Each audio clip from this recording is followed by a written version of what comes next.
رسول اللہ صلی اللہ علیہ وسلم نے فرمایا جو اللہ کے راستے میں 2 چیزیں خرچ کرے گا اسے فرشتے جنت کے دروازوں سے بلائیں گے کہ اے اللہ کے بندے یہ دروازہ اچھا ہے۔ پھر جو شخص نمازی ہوگا اسے نماز کے دروازے سے بلایا جائے گا، جو مجاہد ہوگا اسے جہاد کے دروازے سے بلایا جائے گا، جو روزے دار ہوگا اسے باب ریان سے بلایا جائے گا،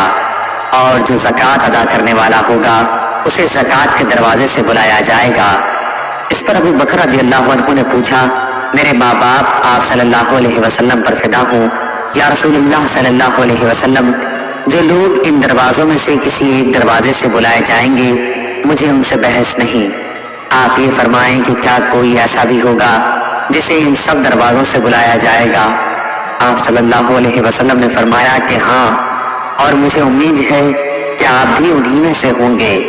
صحیح بخاری حدیث نمبر 1897۔